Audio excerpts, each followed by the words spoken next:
you don't need to go get a beer. But I already got it. Yeah, but then when I saw Brian's text, I said you didn't need to. But yeah, so I already had one, and I considered like when Mel, don't forget a tall boy of some sort. I was like, okay, I'm not reading tonight. I considered, and I'm not going to, but I thought it would be funny if I just said welcome.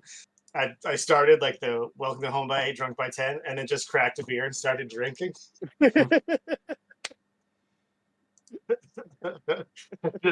just to see what you guys would do. But I'm not going to do that. But I thought that would be funny.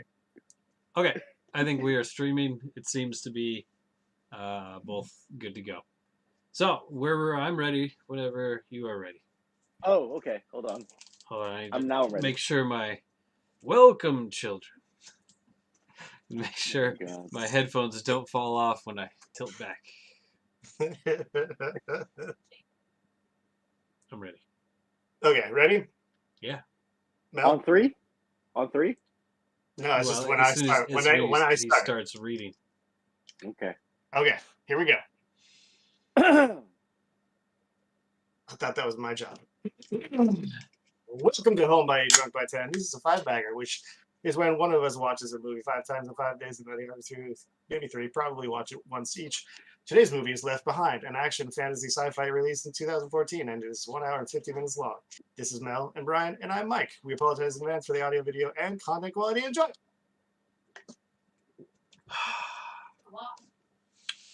I actually tried to do that one quickly for you guys. Thanks. It was so cold. It's always so cold. That's the problem. It's always the problem. That's the problem. You got to take your beer out at like 4. So I always make this mistake. When I know it's a 5-bagger night, I always put the beers into my freezer, and then like an hour before I put it out into my fridge. And I still do the same mistake every time because I know someone is going to be someone speaking, and I'm going to be downing that really cold Haposhu beer, and I'm like, oh my gosh, yeah, no, what is wrong with me? So I shouldn't. Yeah, you're right, Mike. Keep it in the fridge. Keep it in the fridge. Well, no, I said take it out at 4. But I don't know the room temperature beer is a good idea either. The room temperature is not a good idea. Well, I guess it depends on the season, though. If it's winter, it's not going to be room temperature. No, I think room temperature is independent of the season. We're kind of room temperature in winter is still room temperature. Well, I would say room temperature in winter in my apartment is much cooler than room temperature in the summer. Of course, summer room temperature is way hotter than winter room temperature, but they're both room temperature. Sure. I agree. Any questions? Okay, let's talk about this movie. So the movie is, go ahead. This was a movie I picked. Mike, you introduced it very beautifully. Had either one of you seen this movie? I know the answer. No. No. Mel didn't even know what the fuck we were talking about last time. I was like, what are you guys talking? Yep. It was quite a popular thing. I knew about it because I worked at a bookstore in the early 2000s, late 90s, early 2000s. And I also worked in the library. But in the bookstore, it was quite popular at times, whenever there's a new one that came out or whatever. Anyway. Yeah, there's quite a few of them. Oh, yeah. Yeah. Can you tell I don't want to talk about this movie? I don't know why you wouldn't want to talk about the movie. I mean, I understand not wanting to watch the movie. All right, so I'll start by not talking about the movie and saying that I tried to listen to the audiobook twice. Oof, yeah. And I didn't get, I think the first time I didn't even make it to an hour. Wait, Okay. And the more recent time I got, I think about an hour and a half. And the file is like 11 hours. That I don't know how that's possible, but the one I was listening to, it was 11 hours. Mike, Maybe there's like extra stuff at the end. I don't know. Sorry to interrupt, Mike, but what piqued your interest of wanting to listen to this audiobook? Because I've tried to read the books. I know the answer. If there is a book, I try to read the book, and there's 0 chance that I'm going to read this book. Okay. But I thought maybe audio would make it less horrible. Yeah, I don't know if I'm going to sound like a real snob here, but it is very poorly written. It is not. Yeah, I don't know if you've well-written book. Picked up on this before, Mel, but if there's books for movies that we're watching on Five Baggers or on Third and Wrongs often as well, he will read that book before we talk about all of them, which is crazy. But he loves books. I get it. Being like that's Mike's style. Like I knew coming in. Anytime. I mean, probably since when you guys first invited me to be on this Five Bagger, like the very first time. And after 2 episodes, I realized that Mike is all about like, I got to know if there's a fucking novel behind this movie. So I know Mike's style. However, yeah, and this is a movie based specifically, very explicitly on a book series. Yeah. So I tried the audiobook because I wasn't going to hunt down the actual book. But yeah, the audiobook, like I said, I only got an hour and a half into it, but it is extremely different. Like I said, about an hour and a half in, and it was entirely just oh god, what's his name? Steele. Raymond? Rayford, I think. Rayford? The Nicolas Cage guy. Yeah. Steele. It's almost entirely just him flying the plane. It flashes down to like different parts of Earth, or well, America. I don't think it ever goes outside of America in the part I listened to or watched. But yeah, it's totally different. The setup, like it's just him getting on the plane, or no, I think it starts on the plane. It does. There's none of like him boarding the plane. But like the setup for all of like the interactions is all basically the same. It's just different location of how they're set up. But I thought that was I wasn't expecting that. I thought it was going to be much closer to what I had listened to of the book. So I thought they did an okay job of changing up the introduction of some of they were characters that I didn't know of later on, but yeah, this movie, man, I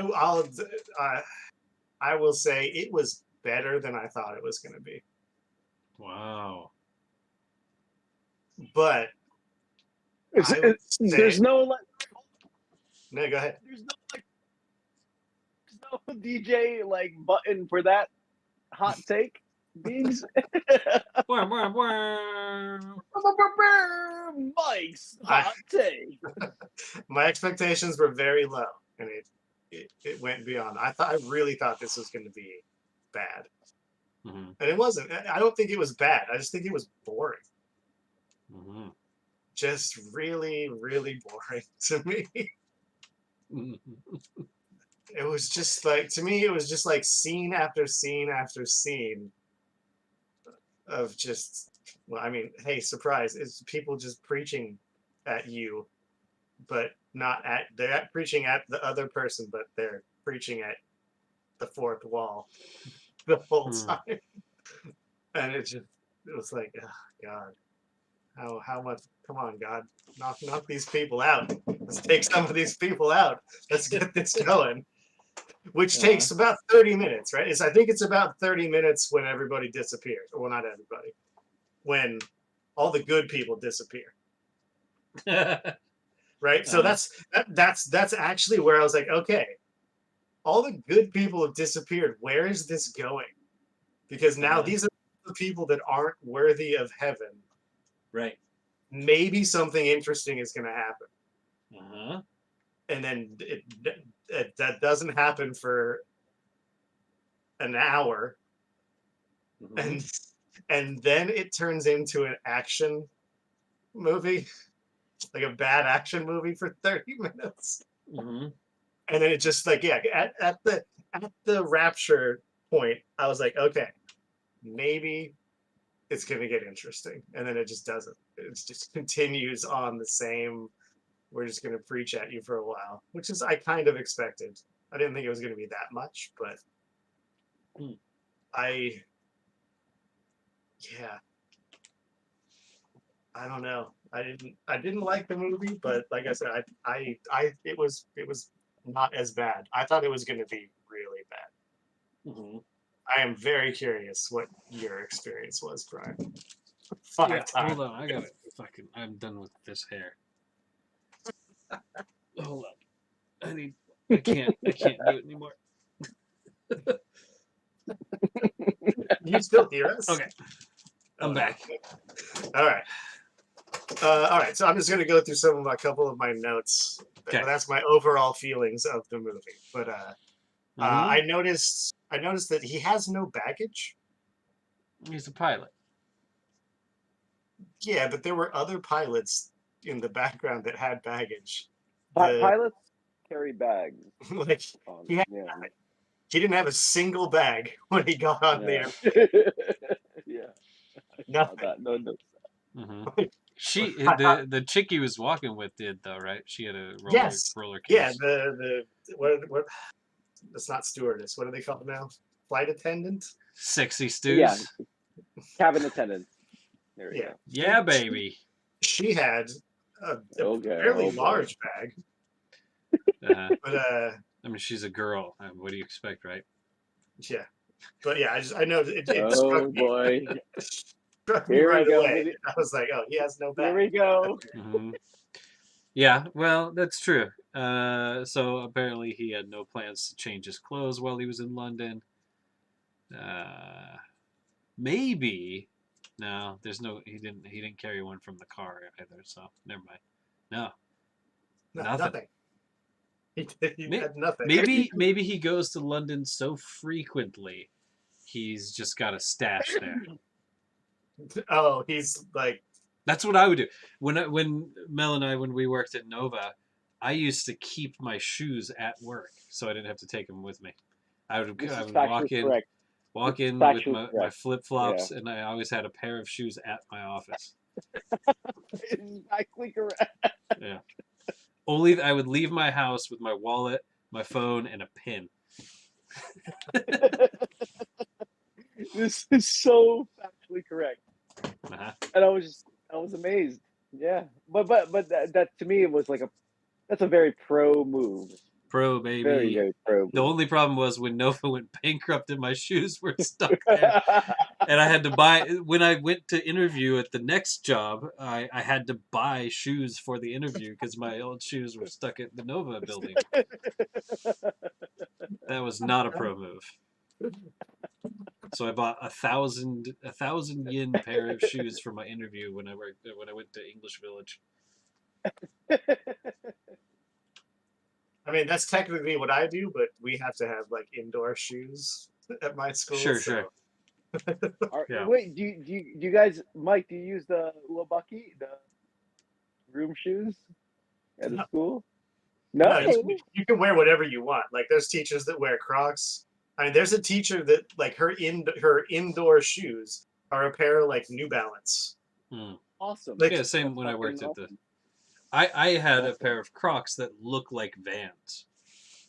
Those are my indoor shoes when I worked at the junior high school. Yeah, you can wear whatever you want. They're just supposed to be your indoor shoes. That's all. Mm-hmm. But back to this wonderful movie. I only have a couple of mentions. I thought the kid, the younger brother, Uh-huh. they're driving in the convertible. Raimi. Yeah, was that just something like that? He's, And he's he's got his same name as the dad, but they call him Raimi. I will say, sorry to interject, Mike, but go ahead. there are some very colorful names in this film that that surprised me. I was like, wow. Yeah, the where cabin did these attendant. names come from? Her name's like Hattie. What?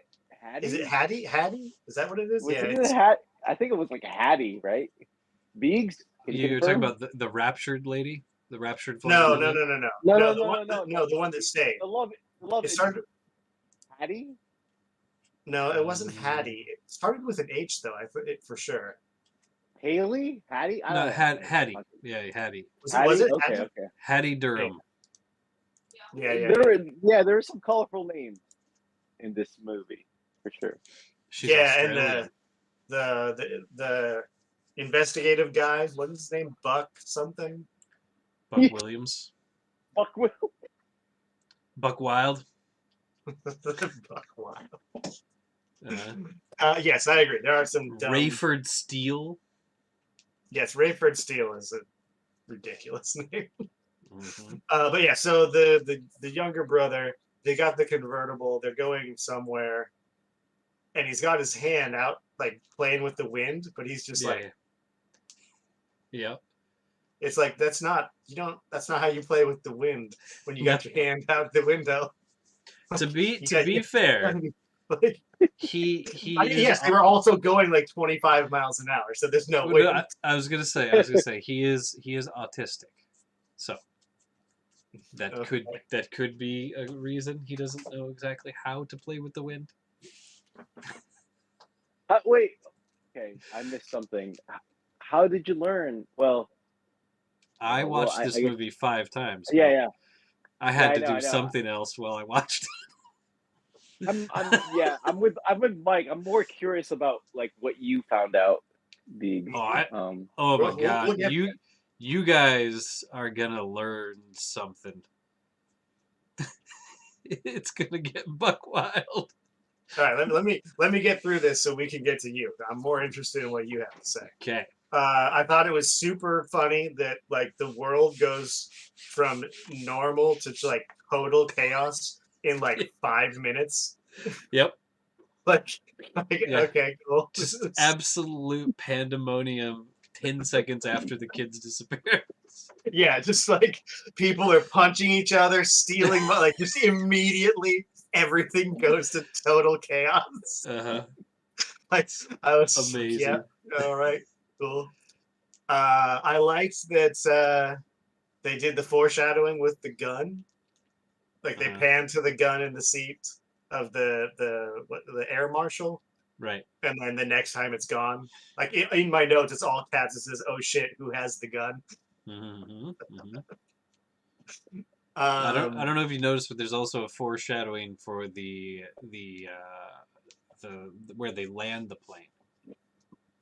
When her and her brother are driving to the mall, they go down the street and there's a big like construction barrier that they come up on. Oh, really? And then they turn left to go to the mall, and that's where they landed the plane later.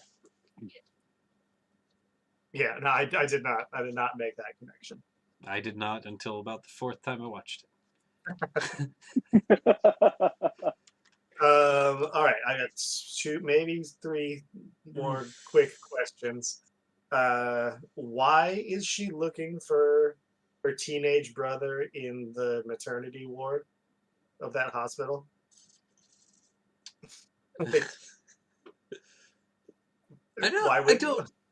don't know if he's a teenager, but I think he's probably close. I would say he's well out of the maternity ward area. Yeah, for sure. He's middle school age, junior high school age. Sure. That's not the first place I would have looked no. if I had been. Um, the last, yeah, okay. Two more things. The second to last is, I'm sure this is just a budget thing, but I always thought those like airplane emergency slides were like way bigger. Uh, Like the one there going down is like real small. uh, I always thought they were like 3 or 4 people wide. well, so I was thinking maybe that's because that's the one in the first class cabin. Okay, maybe. Yeah. Maybe the ones close or further to the back are bigger. I don't know.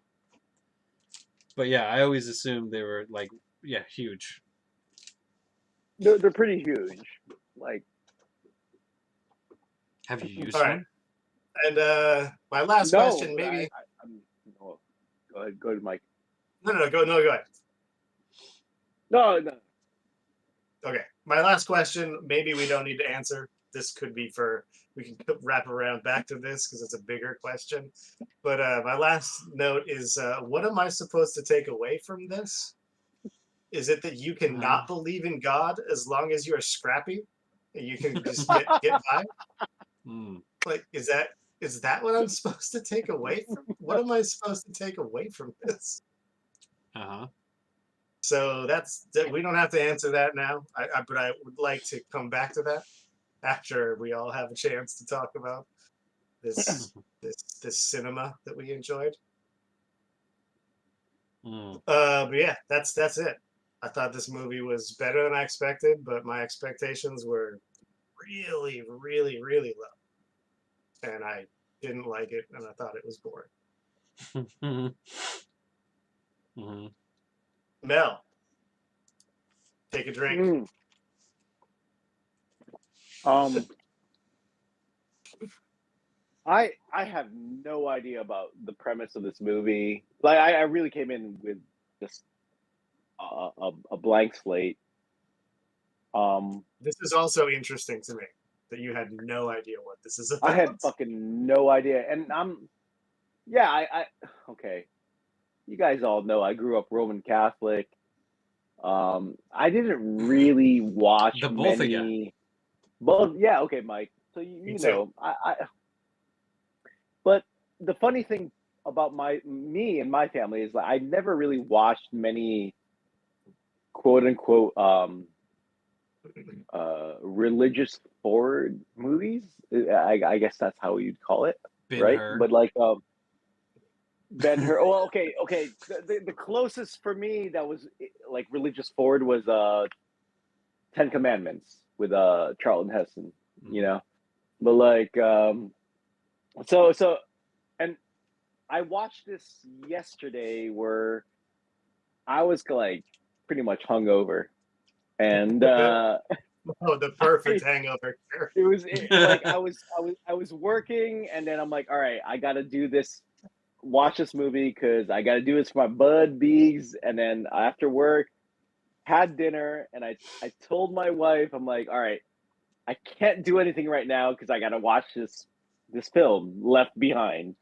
And so she left me be, and then I was watching this, and I'm like, I didn't know what I was getting myself into, but when lo and behold, when it started coming in, like it was one of those, like, to be honest, when I first saw the first few scenes of this movie, it was one of those like afternoon the Learning Channel films, like back in the day. like like back in the day when I came home from elementary school or junior high school, and like whether it's either the Disney Channel or the Learning Channel, this was the film I felt like the vibes I got was like the film I got from the Learning Channel. And yeah, there is very serious religious vibes, but there are many things. Sorry, hold on. I have a question. Yeah. How long, or like how far into the movie did you get until you realized, like, oh, this is a religious movie? Oh, the moment. Oh, it was the airport scene in the beginning where, what's his name? The journalist Chuck, whatever the fuck his name is. Buck, whatever. Buck was getting heckled by some lady. heckled, and like Wasn't he just being interviewed by somebody? No, just a lady bought the book. Oh, And that's yeah, that's what. she Yeah, wanted him to sign I it. yeah. I Okay. got the impression he was being heckled, but like, and then the Raylan Steele's daughter comes in, sweeping in, Rayford Steele. Rayford Steele, whatever, sweeping in, rescuing Buck from this lady, and protecting him from, you know, Yeah, uh, Chloe Steele. Chloe's. Yeah, exactly. And so I was like, all right, what is going on with this movie? And I 1000% agree with Mike that this film started as like this family drama issue thing with like, oh, there's going to be a affair happening with Nicolas Cage as a pilot, and then like, oh, the cabin attendant. Ooh, there's going to be some like juicy scene with that cabin attendant. I forgot her name, Hattie, whatever. And then all of a sudden, that to me, that blew my mind how it switched from like this family issue and trust issue, and it goes into this like apocalyptic film where it literally just came out of nowhere, like where everyone just started disappearing. And I was just, to me, I was like, whoa, what? I was so surprised. I was like, what is happening? Albeit, I just finished work and I'm like, I'm so tired. I'm like, what is happening? And like everybody disappeared in the plane, and then like, within the circumference of the film, and like, I was just thinking to myself, like, what is happening? From this like tension of like, oh, is the pilot cheating on his wife with his cabin attendant, to from that to like, boom, like, okay, it is the rapture. It is the sense of like, okay, are you good or are you bad? Are you morally good or are you morally bad? I agree with Mike. You explained it better than me, Mike. Like it was just like a 0 to 60 mile per hour like switch that like threw me off. I was like, whoa, what is going on? And Can I from say that what? moment, There was one thing I just remembered that I forgot to say. When this rapture thing happens, did you notice that uh what was her name? Hattie? the Was that cabinet attendant, Flight attendant. Yeah. Like yeah, so I feel like pre-rapture, she was wearing like an XL shirt, and then post-rapture, she had unbuttoned a like couple super things, and her shirt had gotten a lot smaller, and there were a lot more like down the down. front Okay, spots once the rapture happened. I had not noticed that. I did not notice that. I had not. Hey, watch it again. No, It for sure happens. no spoilers, but no. Not just her, like almost every lady. Before the And rapture happens, none of that like down the shirt chest stuff happens, but once that, like, then there's a bunch of like boob shots. It's ridiculous. just it was just, yeah, I mean, ridiculous. It was like a weird shift from uh this family drama tension to apocalyptic tension, and I'm just kind of like super confused. I'm like, all right, where is this movie taking me? It just felt the trend. I don't know. I just felt like the direct. I don't know who the director is, but it just felt super chunky, like the transition from this vibe of this family drama, trying to struggle to keep this family in place, to this apocalyptic move. And but when that happened, I was like, okay, let me go with this ride. Let's see where this takes me. It was hard after that transition switch happened. It was really hard for me to stay awake. I was really like, I was like, there's shit going on. Like, the rapture, the apocalypse is happening in the streets. The daughter is running around. This is what boggled my mind, was like, this daughter has some intense endurance and stamina, like running around from the airport to the neighborhood, to her local neighborhood, to like the local town center, whatever. Like, I had no idea what was going on with that part. Um, and then it switches back from the daughter to Nicolas Cage and his predicament in the plane. And I'm just sitting there myself. I'm like, what is actually happening? I just felt super confused, but maybe my being tired, I was just like trying to give up. I was literally, seriously, guys, I was like literally trying to stay awake, trying to find out like what is going to happen at the end. Like, and then the final scene was like, yeah, clearing a landing, landing the plane to the whatever the strip was. But this is what bothered me. I grew up in the New England East Coast. That shit is not JFK, and I don't know where they filmed this place. That shit is not New York or JFK, and I'm not buying into this whole ordeal of like, I can't find a room. LaGuardia is like crowded. Newark, I don't think they even said Newark, but like they said like JFK is like, can't find a runway. I have no idea where they filmed this place, but it's definitely not New York. Wherever this place was. Okay, just gonna just focus on those comments real quick, but they don't actually, you don't see JFK. Yeah, you know. He's saying, hold on. JFK. He's saying he's supposed to be flying into JFK.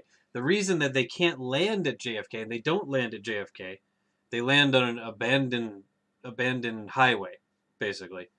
But they don't actually fly into JFK. And the reason they can't fly into an airport is because the runway is not cleared, because planes have crashed, pilots have been abandoned, or have abandoned the aircraft or whatever. So there's no clear runways. Yeah. It's not like there's no runway. There's runways, but there's fucking planes all over the runways. That's why. Yeah. But also to your point, like, they did not film this in New York. You are correct. This was filmed in Louisiana. JFK. Well, of course it's not. It's not JFK. No one ever says it is JFK. They don't. They do not go to JFK. They never land at JFK. You don't even see JFK. But they're talking about JFK. Yeah. Okay. Yes. I was gonna say, in Mill's defense, they do talk about JFK. They talk about it, but it is not JFK, because JFK or not, it never shows up. So that's. I don't think it's ever established where they are when they leave. That's a good point. I don't even know where they are. I mean, I don't remember. Maybe you watched. Maybe they do. On the U-turn coming back, they keep talking about JFK. I'm like, wait a minute. Well, yeah, but if you're flying across the Atlantic, that's probably going to be the closest. So. Yeah, it's New York. Okay. They're supposed to be flying out of New York. Yes. Okay. Yes. But I mean, okay, if they were focused on going towards JFK, there's not a lot of space. I'm going to be honest. There's not a lot of space from JFK. I don't know any abandoned highways or. Well, he actually specifically mentions there is not a lot of space, because he says if we fly in, or if we fly in there, he says something about we're going to be flying a 4-ton missile into Queens, is what he said. Yeah, exactly. You're literally going to be flying the plane into the Queens. So the in the movie's canon, in the movie's conversations, there is an east-west highway that is being built. Okay. And when you see her and her little brother going to the mall, they drive past where the construction is happening for them. So I'm not defending it, but they don't live in JFK Airport. They live in New York or across the river in that area, but they live in New York, Yeah, the yeah. state of New York. So whether it's Long Island or what, Queens, I don't know, but there's supposedly an east-west highway being built. That's where, and it's still under construction. That's why there's all the construction equipment and stuff. It has not Got opened. it. It's not that close to being opened apparently. So, but because of all the runways at the airports are so cluttered with debris and from planes crashing and planes just being stuck on the tarmac, there's nowhere to land at a convenient airport. The closest place they mentioned, I think they said something about Syracuse. He's like, we can't make it to Syracuse, And so, yeah, I heard that part. I'm like, but it's but all New York. Syracuse is pretty upstate New York. Like that's Yeah. far away. Like Right. that's not near. And but at the same time, if they hadn't had a fuel leak, he could have easily made it to Syracuse. Right? He was flying to London. Right? That Okay. plane had a Yeah. lot of fuel on it when it left. So he could have turned around after 3 hours and made it to Syracuse. Right? Okay. Probably. Well, I mean, I can understand the film budget of this, but like in terms of accuracy of like the location, a lot of New Yorkers would be totally against this. Like, really, like, what are you talking about? I think for me as a non-New Yorker, I could get, I was fine with most of that. The thing I thought was ludicrous was her standing on top of that bridge. Like that, Yeah, exactly. that bridge is nowhere near New York, and she's supposedly Exactly. walking home from the mall, and she finds this bridge, this massive bridge that could not be anywhere near There's downtown. no way. It's like, okay, In- come on. I in the thought that was Northeast, ridiculous. You will never see a bridge like that in the Northeast. No fucking way. But you'll this see a this bridge movie like was that. filmed in Louisiana. Well, thanks for shining the light of that because I was so confused. I was problem. like, why? Yeah, I was like. Anyways, so when that happened, and then the whole action scene, and then they landed and stuff, bro. All of you guys, I was shocked that this was like a part one of a series. When the film ended, I was so shocked that this was like the beginning. This is only the beginning. The only beginning. I was like, oh my god, really? And that's. But are there any more movies? Did they make more of them? Okay, Are wait there- till you know? till I get to my turn. Okay. I know I there's was more just- I books. was- I know there's a bunch of more books. So I have no idea about the movie situation. You have no idea how many. But more I books do there know are. this is the second time this book has been turned into a movie.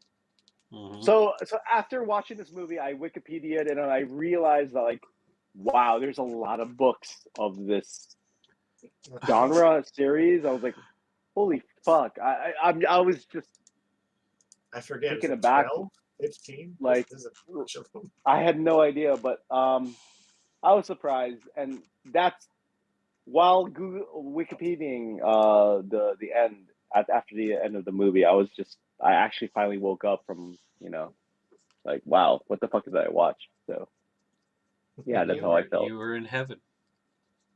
I'm not in heaven at all. I was just like, no way. So But like, yeah. oh yeah. I was just. I know. I was just. My final thought was just. I still am in confusion. I'm really confused about this whole movie. So that's it. Well, No, I think. my child, I'm here to shed light on this for you. See now is when you should have Yeah, gone to the Jesus. I can't do it anymore. So a couple numbers off the top. Superstar. 16 books in the mainline series. Fuck. What did I say? 12 or 15? That's close. I don't know. But also there are a series of young adult orientated books, and I think there are about 40 something of those. Wait, Biggs, is this? Do you know? Sorry, Biggs, to interrupt. but I know everything. Ask me anything about the Left Behind series. Was Who this who- film targeted? Who wrote it? Was Well, this it was film written by targeted two people. to- Sorry, Hold on. Mel. Go ahead. Sorry. Go, I Mel. was gonna Mel, say, go. Was this film targeted to the teenager audience? No. Do you know that? Okay. No, so the mainline story is written by Tim Leahy and Jerry B. Jenkins together. They collabed. The young adults books are by somebody else, I think mostly. I don't know if he wrote all of them, but anyway, it doesn't matter. They made one of those into a movie. So so the movies. Here we go. Ready? So this movie is the reboot. 2014 reboot starring Nicolas Cage and some other people. One of them, the guy that plays Buck, he went on to play. Okay, I have to read this to you. This is my favorite. There's a bunch of people that I was like, I know that person. I know that. Yeah, I know that guy. Well, no idea who they are. Leah, There's a ton of people. His wife. Leah Thompson, Back to the Future. Yeah. Oh yeah. She's the wife. Huh? So the guy that played Buck went on to play Ted Bundy in a movie called Ted Bundy American Boogeyman. No fucking way. Yeah, pretty cool, huh? I bet I have seen that. I don't know. I don't think you have, but no? you might have. I think I would have as well if it had come across my purview. But my favorite my favorite line from the Wikipedia page about Ted Bundy American Boogeyman is this: reception. The director's name is Daniel Farrands. Right? In the reception, it says, much like Farrands' previous directorial efforts, Ted Bundy, American Boogeyman, was panned by critics. That's just, I just love that. Wow. They're just like, yep, every movie this guy's directed is shit. Just code for this guy's bad at his job. It has according to Rotten Tomatoes, it has a rating of 0%. Wow. Which is probably not too different than this movie, Left Behind. You're telling me that the churchgoers didn't drum up some kind of support for this? Maybe. It does have an IMDb rating of 3.1. Yeah, there you go. But I don't know Rotten Tomatoes. Anyway, so the movies. Okay, there's this movie rebooted in 2014. There is a sequel to this that came out this year. Oh boy. And that is called Left Behind: Rise of the Antichrist. Oh wow. And that's an intense name. Or title. Yeah. And there's nobody from the first movie in this movie. Oh sure, of course there isn't. So the character played by Nicolas Cage is currently being played by Kevin Sorbo. Whoa. Back up. Wow. I just heard that. Really? There is a Hercules fame.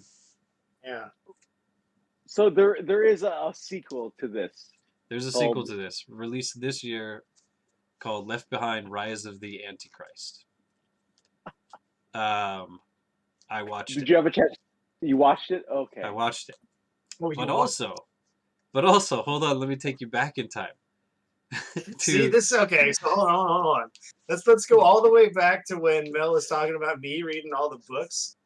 Have you noticed fucking Brian's thing of like watching way too many movies that we don't need to watch?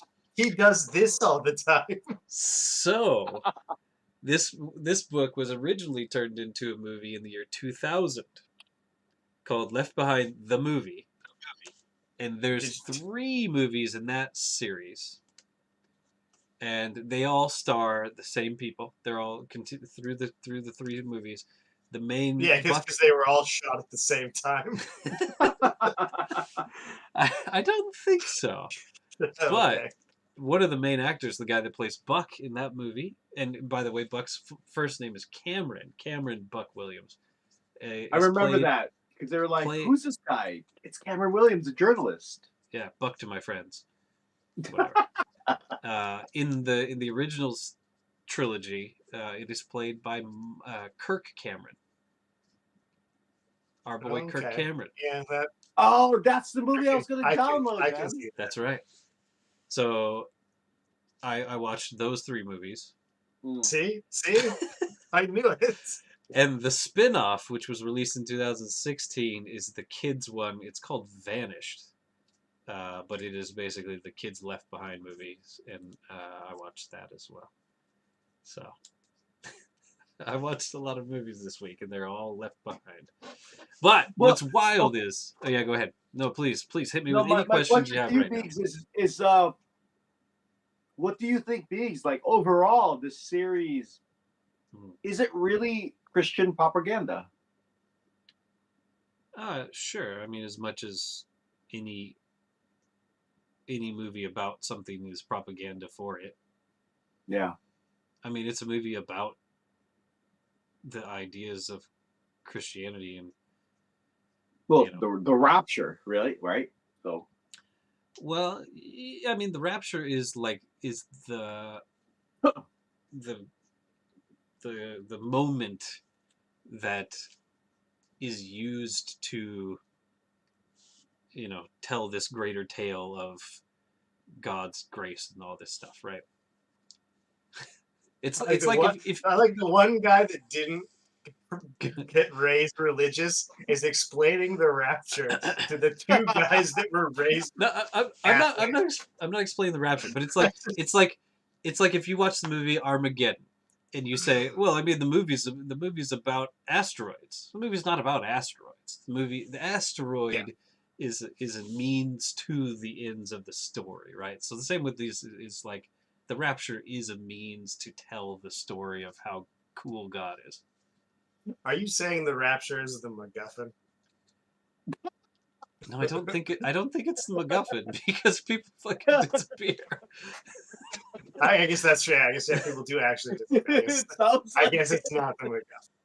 And then people, but like I had the same thought that Mike brought up quite a while ago now, but like the movie is not about the good people; it's about the fucking bad people, right? Yeah, right. I mean, so it was kind of a weird left behind. So yeah. like, So obviously, none of the good people, but the movie and the story. So the reason I wanted to find out more, actually, I was disappointed to hear that you didn't finish the audiobook because I wanted to know more about the story, and because the Left Behind Kirk Cameron movie and this movie are so different.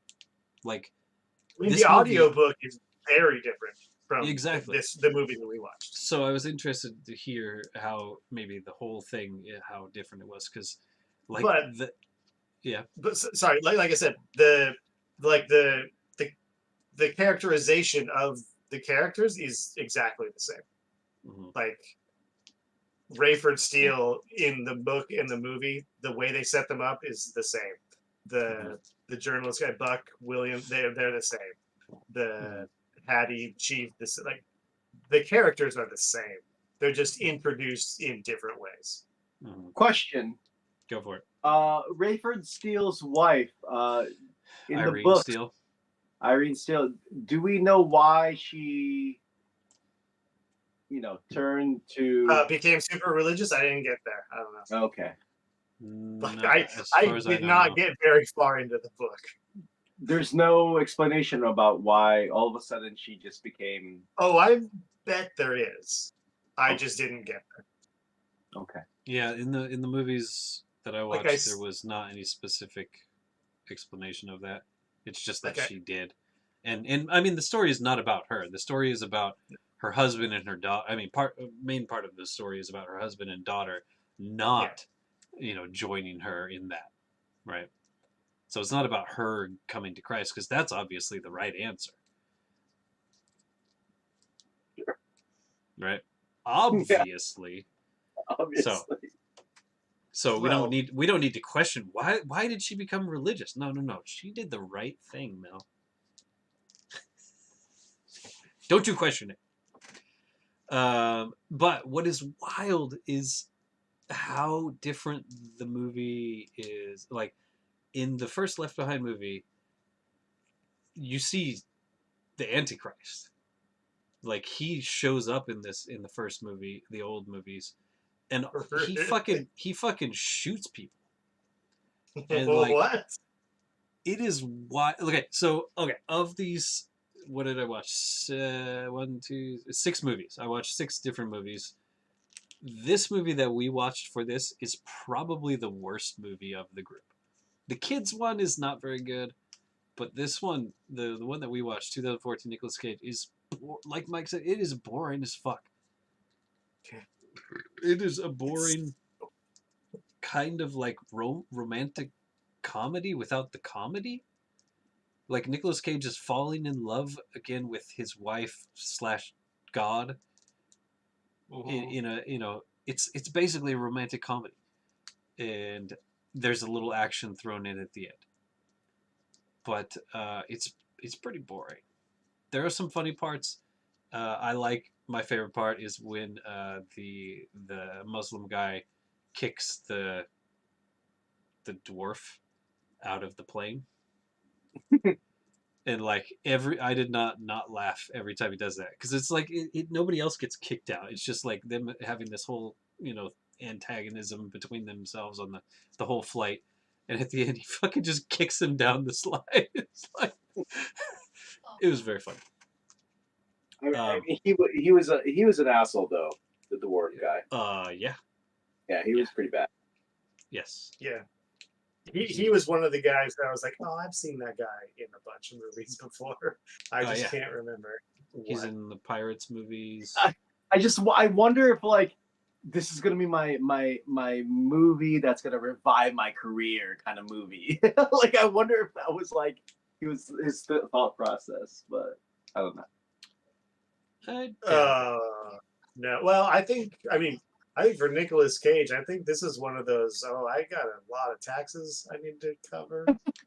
So he said he did this. His brother is a reverend, so he did it for his brother, is what he said. But again, shit.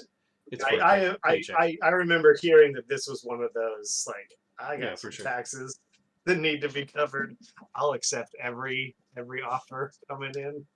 But yeah, in the movie, the Left Behind, the movie 2000, there's maybe like 5 minutes on a plane the whole movie. It's so little of that. Also, it takes place mostly in Chicago. Like I said, you meet the Antichrist, but then like the second movie is it is wild. It is basically like an episode of 24. There's, in the beginning of the movie, oh wait, was this the? Oh no, that was the third one. The second movie, there is more. Oh, I messed up. Here we go. Lots of guns and guys shooting fire out of their mouth is my only note from the second movie. There are people, these two like old timey you know, time of Christ looking dudes, long beards, robes and shit. They fucking shoot fire out of their mouths and light these dudes on fire. And like, it's so fucking wild. The beginning of the third movie, the fucking president is riding in a motorcade, and the like car, the Suburban behind them gets fucking blown up with a bomb, and then some dudes show up, shoot an RPG, killing the vice president in the back of the limo. It is fucking wild how different these movies are. Yeah, go ahead. The third movie is. Are these in chronological order? Uh-huh. There's still a vice president of the United States. Oh yeah, sure. You kidding me? That I would assume that all of the political people would have been raptured. They're all church-going folk. Oh, sure. I see what you did there. How did they all survive? How do they all survive? Yeah. So also, the Antichrist can levitate people and use like force powers, and he fucking force power throws the president out of a fucking window in his office, like in this tower, and the president flies out of the window, lands on a car down on the street, but he's okay. He walks away. God, this movie could have used some of this. Yeah, but I know. Here's Not, the crazy not shit. all of it. Just like a little peppering of this. Yeah, there you go. Just sprinkle a little bit of this into this movie, and it would be so much better. Then, okay, one of the craziest things of this whole series is the cabin attendant, right? The girl Hattie, right? Yeah. In this movie, is played by Kirk Cameron's real life wife, which you may remember if you watched Growing Pains. That was his girlfriend on Growing Pains, right? Mm. They both became born again Christians. They got married. Blah blah blah. Anyway, but so the pilot is, at the beginning is going to have an affair with her, right? Mm-hmm. But then he becomes born again and blah blah blah. They separate, but she stops being a flight attendant at the beginning because she's going to get a job at the UN, right? It's like, what? And so she goes to work at the UN, which is where she comes in contact with the Antichrist, who is a delegate from Romania, or whatever, and he becomes basically the leader of the global government, basically. Anyway, near the end of the third movie, it's revealed that she is pregnant with the Antichrist's baby. This is Kirk Cameron's real life wife. I was gonna butt in and say the Antichrist's baby. Yeah. It is absolutely batshit. The last image of the third movie is Satan. The president of the United States calls in a fucking missile from space. It flies down, hits the fucking Antichrist office, explodes the building, obviously killing the president. And the last scene of the movie is all this fucking fire, everything's on fire, and the fucking Antichrist just walks out of the flames unscathed. Walks straight towards the camera, end of the movie. And it's incredible. It's not a good movie, but it is an incredible ride, and I wish I had picked that movie. I could watch that 5 times probably. Wait, hold on. What are you saying?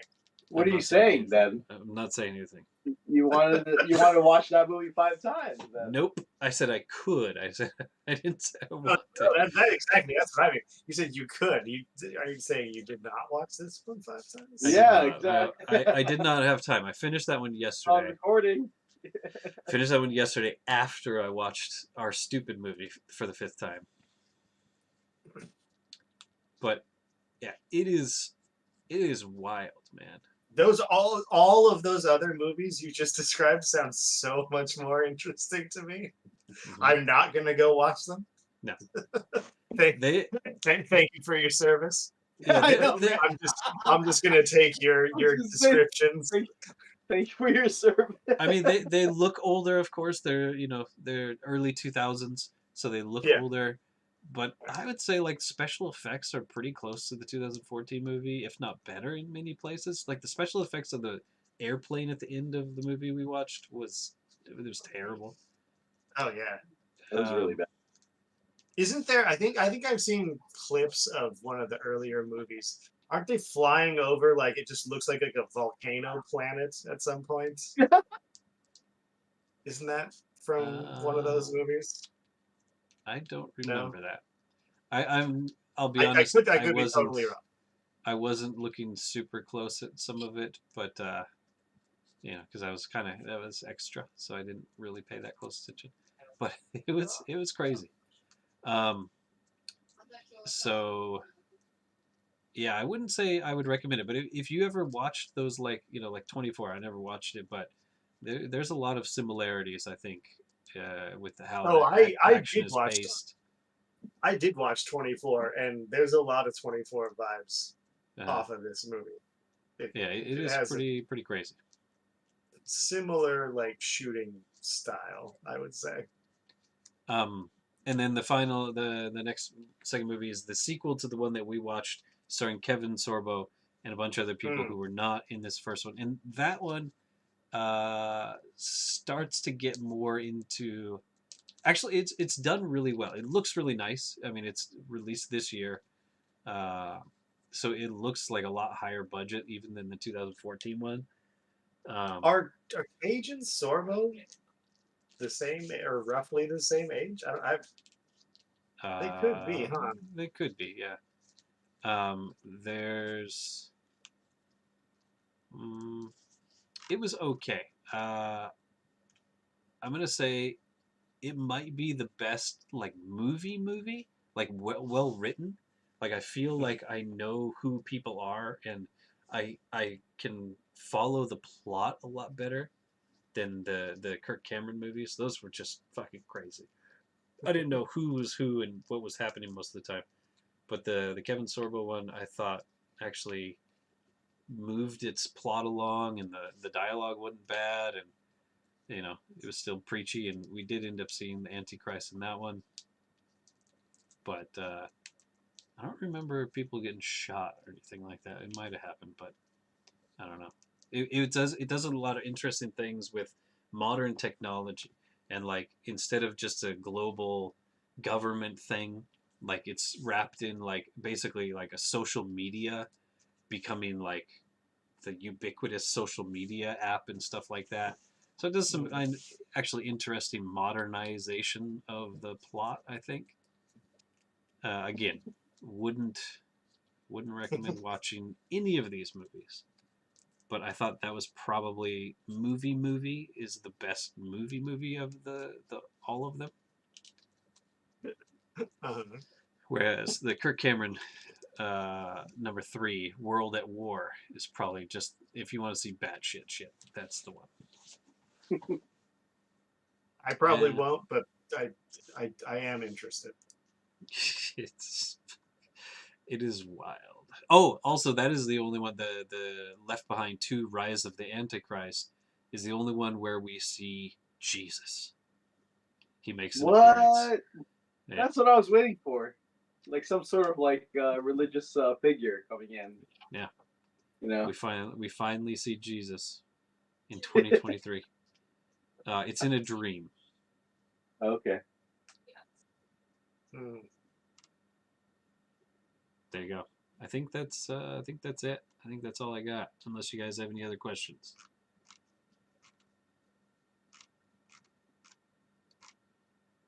Would you watch it a 6th time?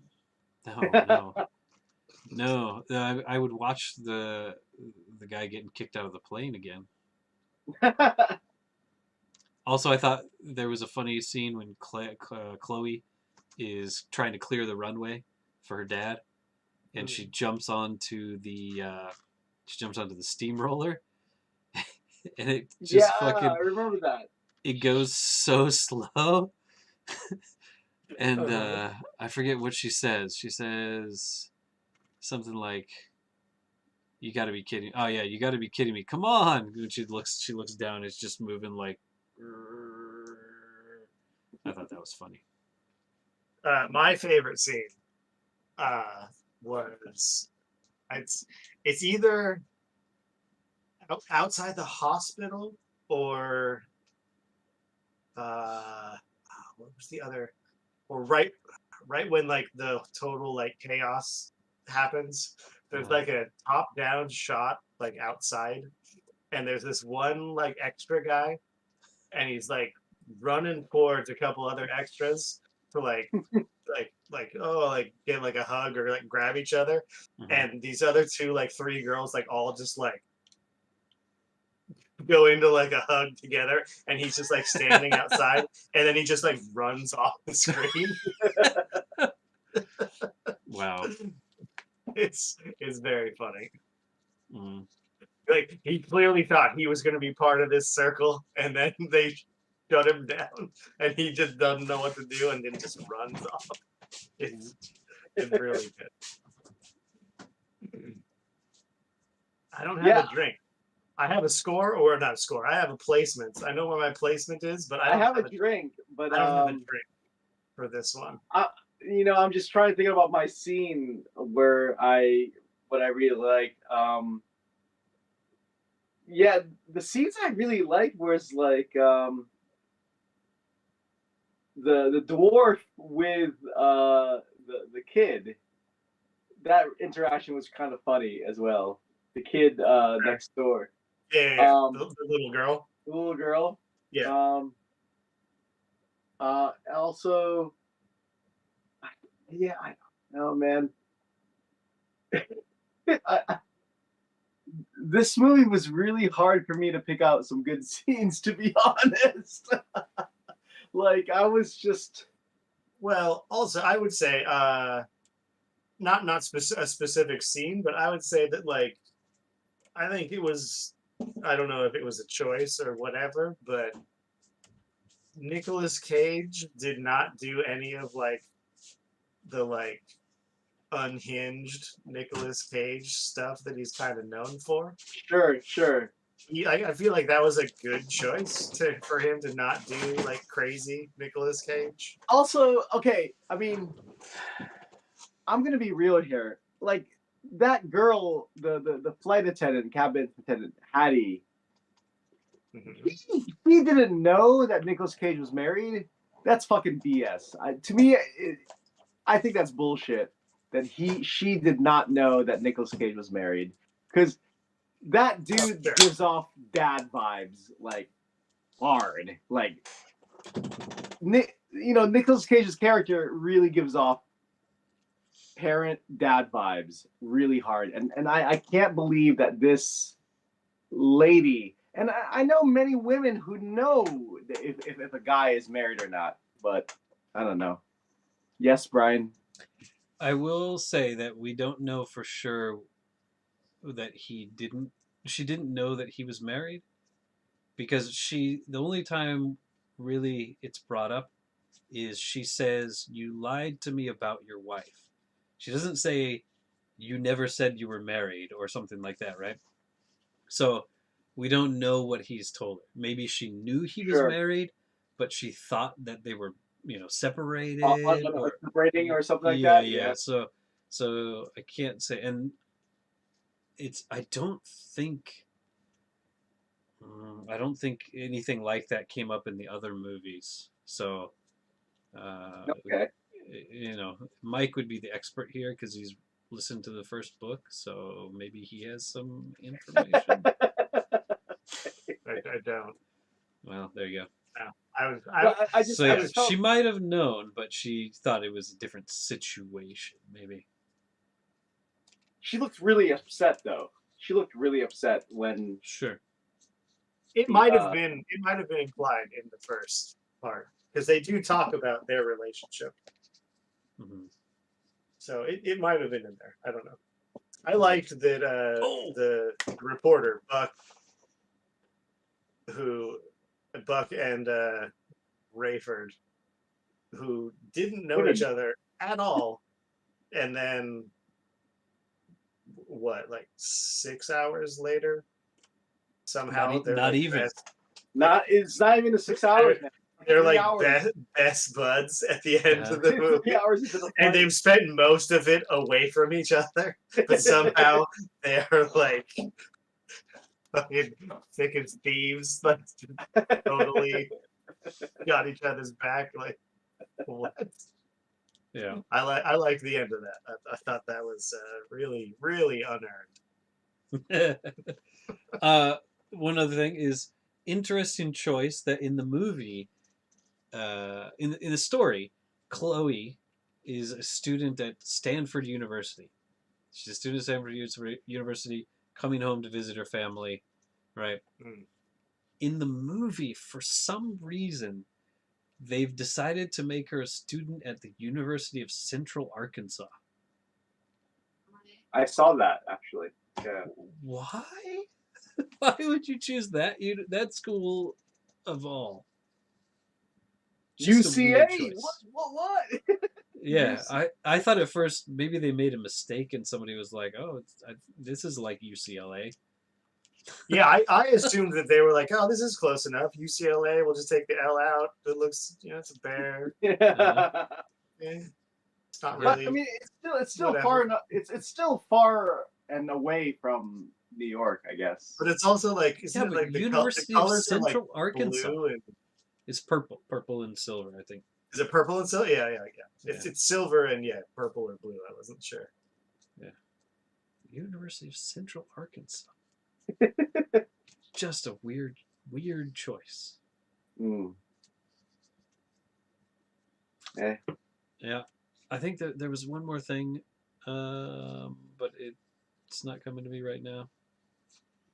So, I heard you guys talking while I was in the restroom about your drinks and rankings. I've got both of them for myself. I don't have a drink, but I'm going to use the restroom. Think about But it. also, Yeah. if you want to come back around, what am I supposed to take away from this movie? I still don't. I don't. We don't need to address it. But I don't know what I'm supposed to take away from this. Oh, I'll be back. the other thing I was gonna say. Oh shit. Well, okay. The other thing I was gonna say is actually in the future that both Rayford gets remarried, and Mhm. Buck and Oh. Chloe get married, and they all get married on the same day. Oh, what day? I don't know. December 25th. Oh boy, Easter. if only, huh? Easter. Do you guys know why it took 3 days for Jesus to come back from the dead? Why did he wait? Anybody That know? was a big ass rock he had to move. Come on. He's the Son of God. He's the son of God, but he had to hibernate first in the tomb. But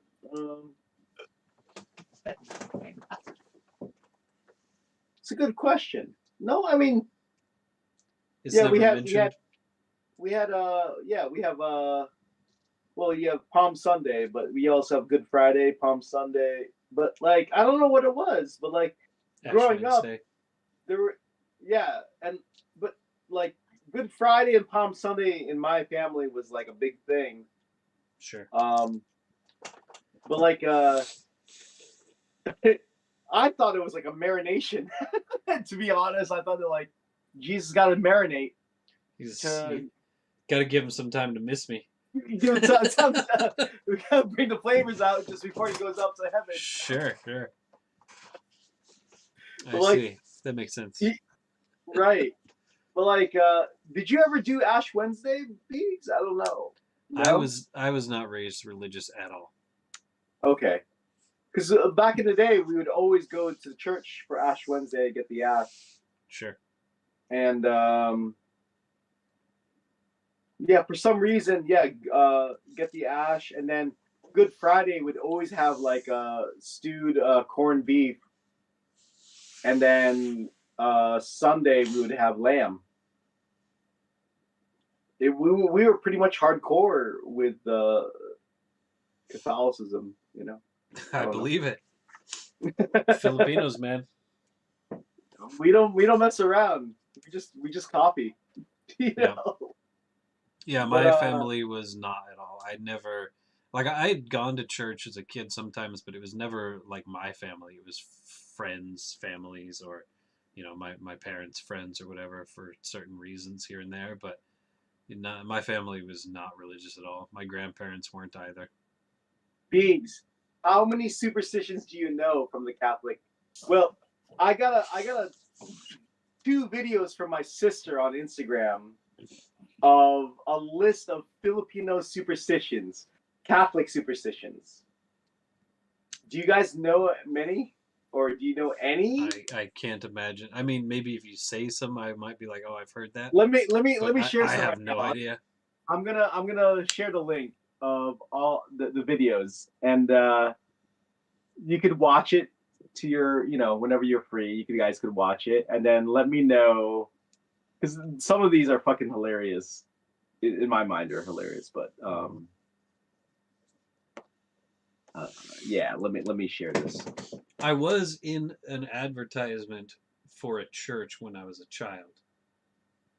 What? The story was that I had been found at the church after running away again. Yeah. Because I loved the church so much that I kept running away to it. Oh, you were running. Oh, okay. Yeah. Hmm. It was All in right. the I shared newspaper. it to our line group chat. Cool. Oh, I hear. What is the no? You don't have to explain. Yeah. I'll figure it out when I look at it. Oh, yeah. Filipino superstitions, man. Oh, probably don't know any of them. Do you know? Oh man, there's some crazy stuff. Anyways, sorry to. Or let's move on, I guess. Did you know that they just added a Filipino American character to Sesame Street? First time? No, I have no idea. Yeah. What's the name? Don't know. I didn't read that far. You're gonna try and make the two of us just guess racist names on here. I can't actually honestly think of what a typical Filipino name would be. I can't even be racist. Go, Mike. No, I'm trying to. I have no idea. Shoot your shot, Mike. Go ahead. Well, no. I was about to say. No, I was about to say the guy that is Filipino that I work with. I was going to say his name because it's the only Filipino name I could think of. Yeah. I'm not going to say his name on here. I'm going to say Andres. I'm going to say Alvin because that's the burger guy. His name is Alvin. Alvin. So I'm going to go Alvin. I'm going to say Andres. Because he is way, way out there. Super Filipino. He talks about it all the time. Well, he just talks about being Filipino all the time, and his name is Alvin. So I'm going Alvin. Okay. That's a good one. Is that? I have no idea. I'm gonna go with our mutual buddy, Biggs, and our mutual friend. I'm gonna go with a Sigmund Esquino.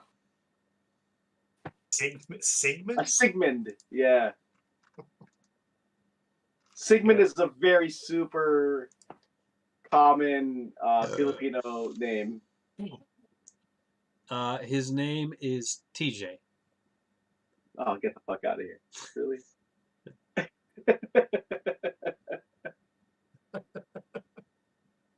What does the TJ stand for?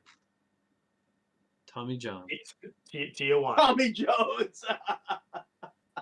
No, Tommy John.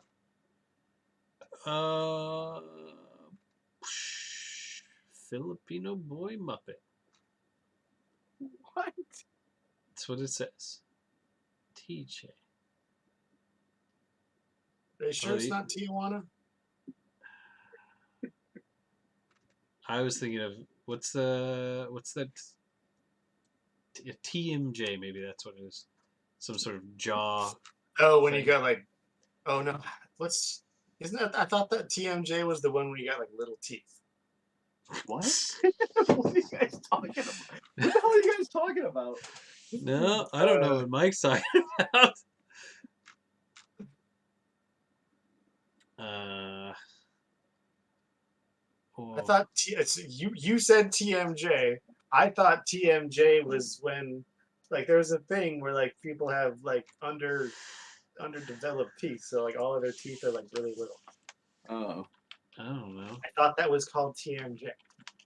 I don't know. what fucking do? I'm not a toothist. That's what they're called.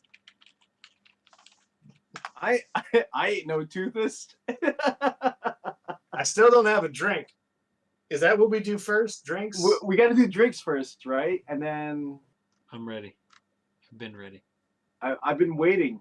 But Mike, you got to go first, bud, because you. No, I don't. No, you guys can go. The drink and.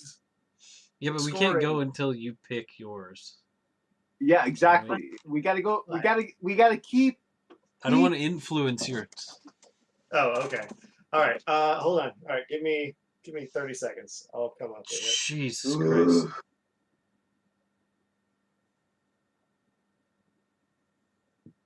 Oh, okay. I got it. Got it. Where'd you go, Mel? All right, I'm coming back. All right. Okay. All right. Is it me? Sure, yeah, why not? Sure. All right. So, like I said, I had low expectations for this, and it. No, I was gonna say it soared above them. That is not true. It barely got over the bar of my low expectation. But so this is a little bit insulting to my choice. But I had really low expectations when Okay. my friend here, who has questionable taste and continues to have questionable taste, and when he recommends things to me, but he recommended that I should check out Cola Shock. Oh, hell What? One more R.I.P. time? Cool shot? Cola Shock. Okay. R.I.P. It's gone. I don't think. Well, I think it's been replaced by other stuff, but I thought it was going to be terrible, but it actually was pretty good. Yeah, now you just gotta get the black punch. Okay. Yeah, like I said, it's been replaced by other things, but the original Cola Shock, and there was Cola Shock Zero. I actually liked the Zero. It was better, but yeah, I had super low expectations because of it's just off-brand Coke and vodka or some kind of alcohol. It's like this. There's no way this is gonna be good. And the person that recommended it to me, I'm like, you often recommend things that I don't end up liking. So yeah, I'm gonna give this one Cola Shock. Cola Shock, nice. I wish I could get some Cola Shock Zero again, just a couple cans. All right, Mel, go. Yeah, cola shot. That sounds really disgusting, but You've never had Cola Shock? Yeah. Did you never have it? I don't think I've ever had cola shot, man. It's basically like a cola. It's like like a 10 cola years ago. flavored chew high.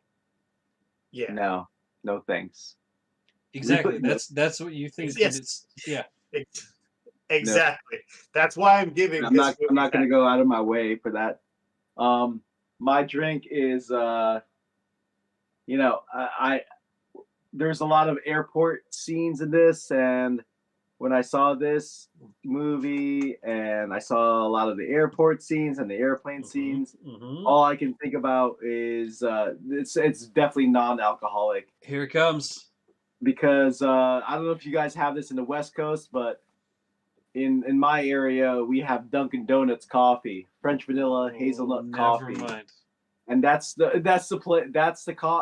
drink that I gotta go with because I had to stay awake to like pay attention because I gotta give respect to my buddy, my bro Beegs for choosing this. I don't know why he chose this, but in order to stay awake to watch this movie, I needed some sort of caffeine fix. And something airplane related. I had to go with the tried and true Dunkin' Donuts French hazelnut coffee bean, medium-sized cup coffee, just to get myself going watching this film. So yeah, just to, I gotta give respect to my boy Beegs to watch this film. I don't know why he chose this, but it doesn't matter why I chose it. It doesn't. You have to watch it. You chose it, but I gotta watch it. So. All right, Mel. I've never been to a Dunkin' Donuts, and I don't drink coffee. I know. I don't think it's out in the West Coast, but like, they talked about JFK. They talked about the East Coast, and it's not even in JFK. So it all reminded me of like Dunkin' Donuts coffee. You're staying mad about that. I am. That shit ain't JFK. It's not in my notes, but I know. I'm like that shit does not look like JFK Airport. Like, I think this is such a New York perspective. I think if somebody was like, if they had in Seattle, if this movie was set in Seattle, and it's like, oh, that's not SeaTac, I wouldn't be mad about it. I think it guess was funny. Really? I would be mad. Obviously. Brian, you should watch have you seen the American version of Ring? Yes. Right, it's set in Seattle, right? Yes. There's like 2 scenes that are actually in Seattle. I didn't care. Exactly. Whatever. You think so? Okay. I just don't, it's like, but it's like there's no way that bridge could be in New York. I don't know. It's like it's like Cheers, Cheers, the TV show from Boston. If it wasn't Boston, people from Boston would like start riots, literally start riots. Exactly.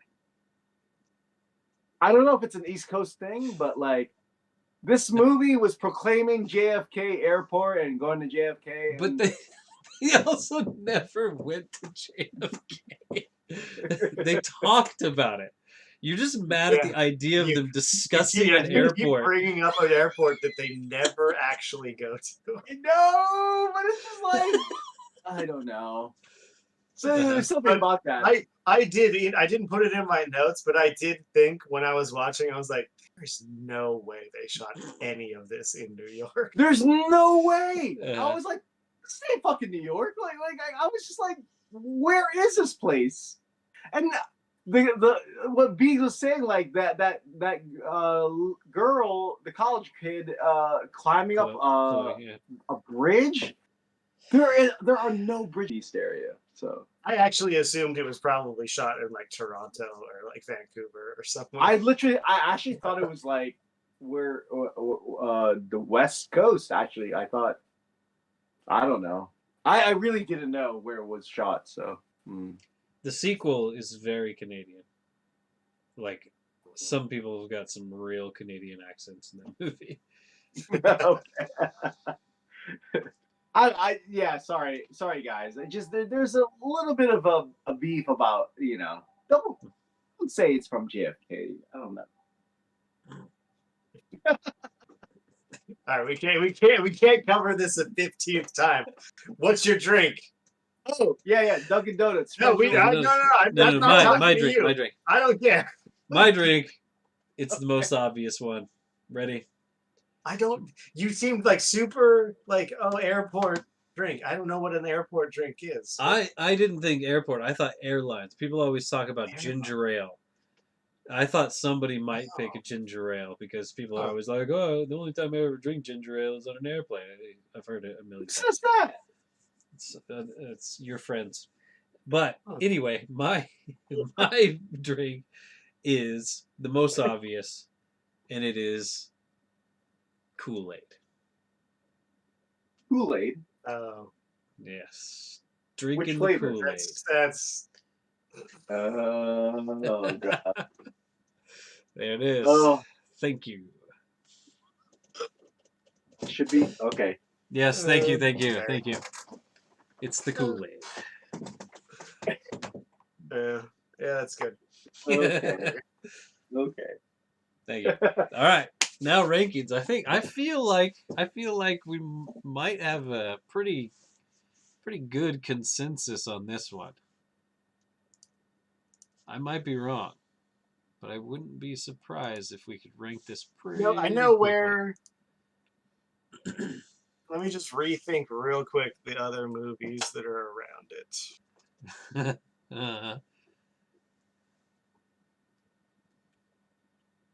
I'm looking at the Google Sheets right now. So, are you? I don't see you in here, Mel. You want me to click where I think it might be? Go for it.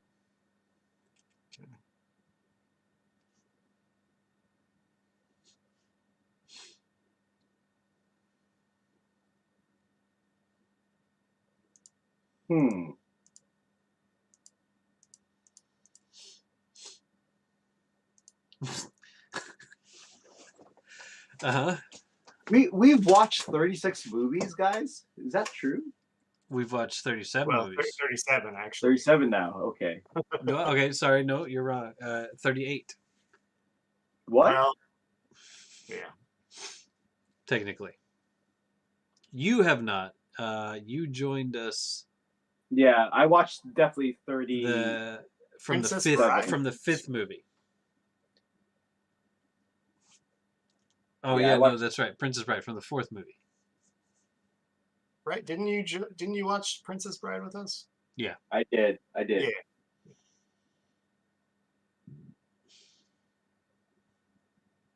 I'm ready whenever you guys are. I've got yeah. Yeah. I think I know. We'll see which number I say. It's going to be one of these two numbers. One Hold or on. two. Yeah.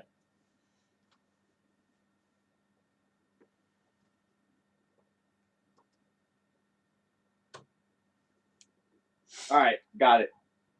By the way, I just want to say if using dwarf was wrong, I'm sorry.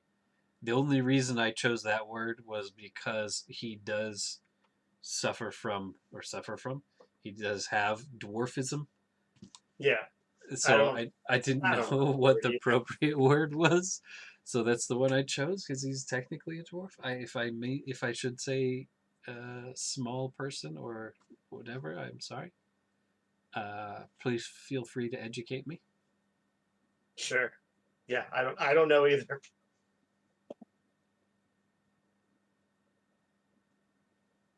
All right. How do we do this? I say mine now, and I then think you guys say we. yours in half an hour. I'm ready to go whenever. It's no. I'm It's. good. I'm ready, guys. I So think do I. I think Everybody's I usually count it down, and Mhm. then you guys say it, and then I say it, basically to Okay. try and match. Okay. All right. So we are saying. All right. I say just 3, 2, 1. You No. go, and then I go. No. What? Yeah. Sure. I understand that part. I'm saying we are knocking down the number we say. Right? Isn't that how it Yeah, works? we say the number that we want. Right. Like so, Exactly. I say 4, and then in Bruges goes down to 5. Right. Exactly. Yeah. Okay. That's exactly how this is gonna work. Yeah. Sure. Yeah. Say 4, Mike. Say 4, say Mike. 4. Say 4. I dare you. All right. Are you ready? Are you guys ready? I'm ready. I am Okay. ready. I'm gonna count it down. 3, 2, 1, go. 37. It sounded like 34 and 35 was what I heard, right? Yeah, I said 35. I said 37. I actually meant 35. I just wanted to say a 4, just to see if I could get a reaction out of you two.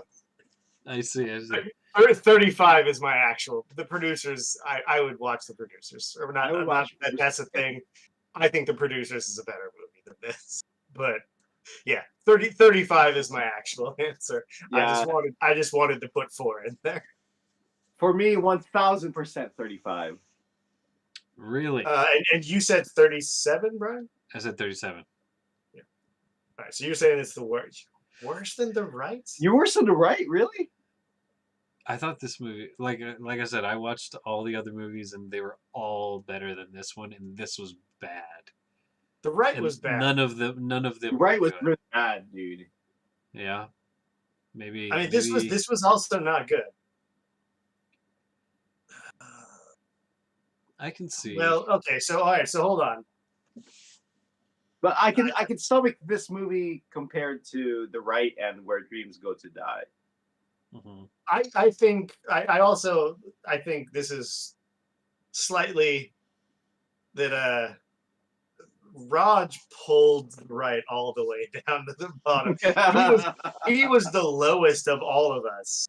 I think all 3 of us were higher on the right than he was. Mm-hmm. Probably. So the reason it's so low, it was not good. I'm not going to watch it again. Yeah, I don't remember liking it, but I don't remember hating it. But exactly. I remember him really. I feel like he pulled it all the way. I feel like if it was just the 3 of us, the right would be higher. Mm-hmm. Mm. But I mean, I don't really care. Yeah, I mean, I'm not. I said 35, and I'm gonna stick with it. So Sticking with 35. I said 34 for a joke. I actually felt 35, so I don't care if it's above or below the right. It doesn't I'm cool matter. with 35. I'm fine with it. I don't have strong feelings for the right. I don't have strong Well, feelings. okay, wait, hold on. I guess that's your movie though, Where Dreams Go to Die.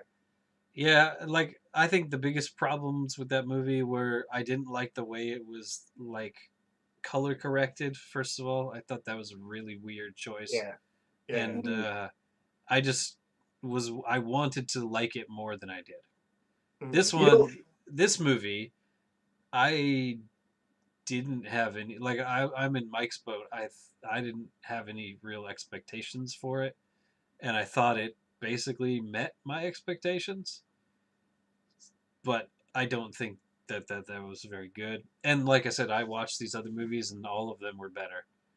Well, that's also not at all what I said. Biggs, Well, totally no, off no, no. topic. I'm saying that's yeah. In addition to Oh, okay. yeah, Gotcha. in addition, I just want to say the only thing that I had in common was I came in with low expectations. Gotcha. okay. Yeah, I got it. Mel, go. I just wanted to add, totally off topic.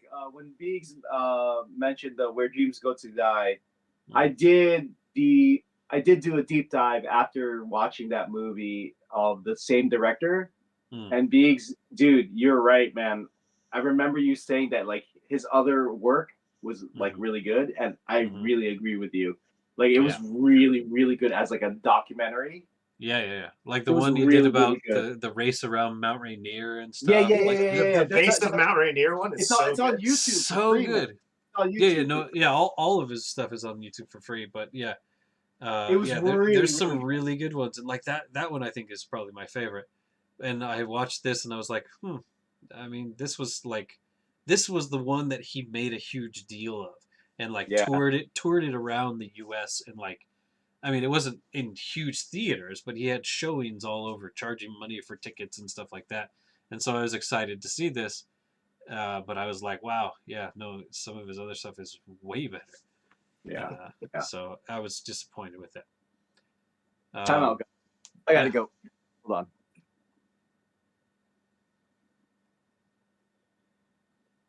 Okay. But well, it's your part now. That's fine. That's fine. We'll just vamp. So we're putting it at 35, right? Yes, yeah. Okay, there goes that. Left Behind. Shebang. So there we go. While he's gone, we're not gonna. Right after I said 4 as my example, I was like, shit, I should have said 5 because that's where I meant. Because I just like glanced over and I was like, in Bruges. And then like after, as we were talking, I was like, fuck, I should have said 5. That would have made more sense. Yeah. 5 would have been funnier because you hate The Princess Bride. I don't hate The Princess Bride. You hate it being there. It deserves to be in the top 10. Uh-huh.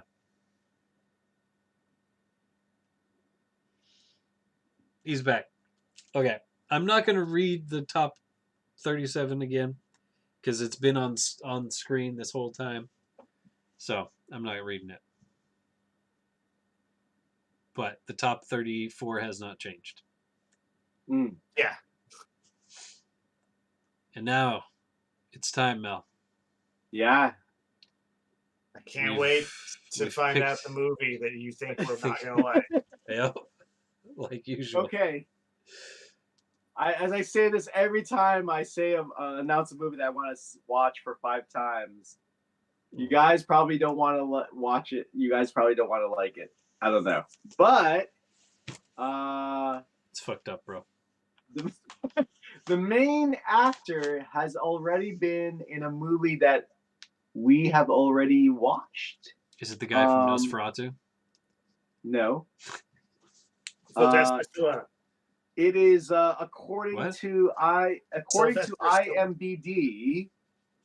It is a 2016 action thriller. I'm sorry, what? Say that again? I said, according to IMDb, it's a 2016 action IMDb. thriller. 2016. And it- the main actor is a person that we've already done a movie with. Is it Black Panther? No. 2016. That was 2016 action thriller. Is it Saving Mr. Banks? No. action thriller. Yeah. Okay, my hint is Mike chose a movie with this main actor. Okay. PG Psycho Gorman? All right, give me some give me some space. Let me look at this. All right. 2016. Already been here. It's a movie I picked. That narrows it down quite a bit. Ben Affleck. Ben Affleck. Yeah. 2016 Ben Affleck movie. All right, so that's from Gone Girl. Ben Affleck, 2016. Is what'd you it say, action thriller? Daredevil? No. No, Daredevil, I think, was like I think it was way earlier. way earlier. It's not Argo. Nope. Argo, fuck yourself. Go fuck yourself. Oh, damn it! I screwed up. I was gonna try and do this whole episode without swearing. Sorry, I swore, man. I don't know if this is a Yeah, I have no idea if I actually did. I if didn't it know made if it it was this a far. family friendly content. I don't know. It's just the whole, Jesus thing. 2016. Is it Batman? Is it a Batman movie? It is Did he- not. Did he make a It Batman? is not. It is not. Is it a superhero movie of any kind? It is not. It's Is it Ben Affleck. It's labeled a 2016 action thriller, and the reason I learned about this movie was one of my favorite chefs from the United States. Like, he has a podcast. He was raving about this movie, and I was like, "What the fuck was he talking about?" And yeah, I checked it out, and I'm like, okay, I've never seen this film, and it's on Netflix, and I want to see it. Is he like a? He's not like just like a cameo. He's like a. No, he's the main. He's the main. character. Okay. Yeah.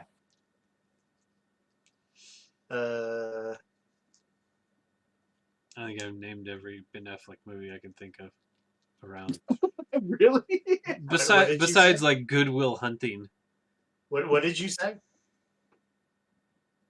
Daredevil. No. Okay, Daredevil. Yeah, it's Was definitely he- not that. He was in Batman, Batman. Okay. Argo. Oh damn. Okay, that's one of mine. I don't have a lot of Ben Affleck movies either. Did you say any more? I don't think so. Okay. Geely. What? What is that? Wasn't he in Geely with Jennifer Lopez? That's like a. Is that What like was- a long time ago, man? That's like the 90s, right? Yeah, it's been a while. What was the? Oh no. Ocean's 11. No. Is it set in modern day? I guess it is. I'm not sure because I don't know exactly the story, but it is definitely an action thriller film. Is it one What's word? Brian? What's the name? It's him. He Matt maybe Damon. directed it, and I think his brother might be in it. It's Casey like Affleck. a heist movie. The Town. Is that Nope. is that it? No, it's not the town. It's not the town.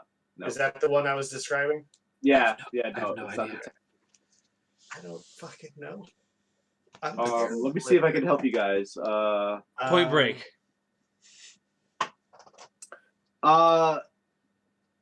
Let's Is it see. is it one word or is it two words including the? 2 words including the. Yeah, there you go. The Argo. Okay, some notable side The notable Expendables. No. Some notable really notable side actors are J.K. Simmons and John Lithgow. I The know who Third John Rock from the Sun. I know who John Lithgow is. The I don't- Bigfoot. I don't know who that first one was. The Harry and the Hendersons. That's a good. Yeah. Yeah. Who's what was the other one? The first J.K. Simmons and John Lithgow are in it. one? Wait, Brian, do you know who the first one is? Yeah, he wrote the Harry Potter series. What? What are You you fucking talking idiot! I knew that joke is right there. Come on. Do you know who that person is? Yeah, I do. I do. Dude, I actually Google do. J.K. Simmons. I do Mike, because Mike, he's Google the J.K. guy. Simmons and you know that face. He's the guy. As soon as you see him, you'll be like, "Oh, that guy! I had no idea that was his name." Exactly. That's exactly J.K. Simmons. Like you Google his name and you're like, oh shit, that's the You'd guy. be like, "Oh, I thought that guy was named fucking." I don't know. Something normal like George Papadopoulos. What? Oh, okay, yeah, that guy, the drummer guy. Yeah. Yeah, drum man. What's Yeah. that movie called? Drummerio. No. I'm Drummerio. I don't. Ben Affleck is not in that one. No, it's him I'm gonna and drum. John Lithgow is also in it too. Birdman. J.K. Simmons, this guy, and Ben Affleck. Yeah. I don't know that I can name another Ben Affleck movie. You guys give up? You guys give up? No. You just have to give. You have to give what, way more obvious clues because. what? Okay. Can I ask you a question? What's the Yes. first letter in the not the word? So it's the, and then the first Yes. letter is A. It's the Argo. I told you. No. The arsonist, the assassin. No. It's got to be Doesn't have to be the Argo boys. Fuck yourself. There have to be 2 words. No. It's just one word after the, right? Yeah. The. Oh, I thought the- it was 2 words after the. The Okay. amazing. No, it's 2 words. It's the. The Affleck. okay. The Affleck. There you go. The Affleck. The American. The American. That's what it's called. Yes. No. It's not. The All-Star. Assassin. The Shit. the Antelope. The Antelope is awesome. I would totally make a movie called The Antelope. That sounds awesome, actually. I mean, there's a movie called Antlers. Yeah. It's pretty good. Oh. You guys need any more hints? Sorry, hold on. It's an action thriller. It's an action 2016 action thriller The with year J.K. means Simmons fucking and John dear Lithgow. to me. Yeah. J.K. Simmons does not help at all. And okay. Ben Affleck barely helps. Okay. The A is the most helpful of all of these clues. Yeah, it was practically an indie film that got recognition worldwide. Is it the or the? The Oh, the is gonna be better. to be grammatically correct, it should be the, because it starts with an A. So Well, it doesn't matter what it starts with. It's the sound. Yeah. well, the sound But still, the. I shouldn't be saying the. I should be saying the. A. The astronaut. The Ad Astra. You guys give up? Ambidextrous. The aardvark. Oh, that'll be sweet. The aardvark. What's the second letter? Okay. This C. really. The academia. The acupuncturist. The actuary. No. The The accident. accountant. Yes. Yes. Yes. The accountant. The accountant. There we go. I got it. Never. The 2016 action thriller, The Accountant. Of You course. can find it on Netflix. I've never seen this movie, but I've heard mixed reviews about this movie. Wait, I thought you heard a chef rave about it. Yeah. I heard a chef that I like on a podcast say he loves this movie, but if you look at Google or like Rotten Tomatoes, whatever, they gave it low scores. But like, I don't know. I want to check this movie out because I've never seen it. It's called The Accountant. The accountant. Yeah. I've known it exists for about a minute now. I feel like I might have heard it before, maybe cruising through Netflix or something. But The Accountant? I have not seen it for sure. I've not seen it at all, so I'm very excited to try it out for 5 days. Yeah, you'll Oh, have look your at this. I chance. recognize a bunch of these people. That guy? Oh, Yeah, it's Jake, it's on my list. Is it on your list? Yeah, Why isn't it on your list? I don't know. I guess I saw it before and thought, hey, that looks interesting. Jeffrey Tambor. Sure. I Yeah. don't know who that is. I know the name. Don't know who that is either. Anna Kendrick.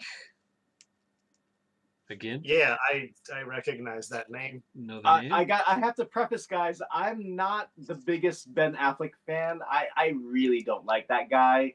And when Mike recommended that Gone Girl movie, I was very like not feeling. I don't know that recommend. Watch that movie. The word I would use. He didn't recommend it. He chose to watch it. He chose it, and I was like, "Oh fuck, I gotta watch this fucking Ben Affleck movie." I'm like, ah.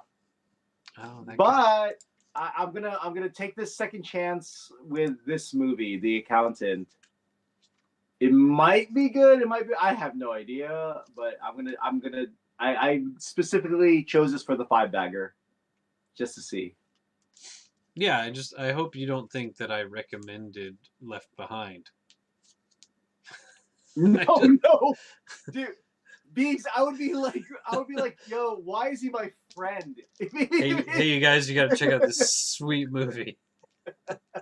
Yeah, I didn't recommend Gone Girl. I didn't recommend Rocky Horror Picture Show. Nope. I didn't recommend most of the movies. I would question my relationship with you, Beegs, if you actually said you'd recommend Left Behind. Literally, like I was like, what? Mm-hmm.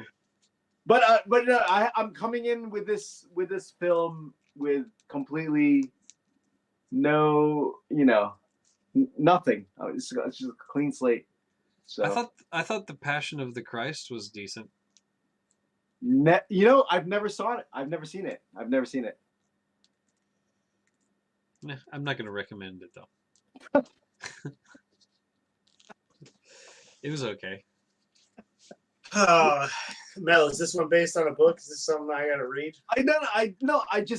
So seriously, guys, the background is I was listening to a podcast of a chef that I really like, and he kept raving about this movie, and I was like, what the fuck is this movie? And then I Googled it, The Accountant, and I'm like, okay, this is definitely a 5-bagger movie, and I did not even read anything about this story. I just left it at that, and then. It is. Yeah. It doesn't look like it's based on a book. Nice. So yeah, you can't read it. Like, Score. Don't have to do extra work. Not that I did extra work. Well, I tried.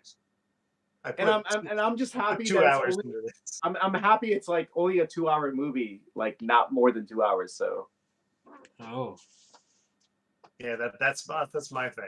yeah. Doing So. horribly long movies.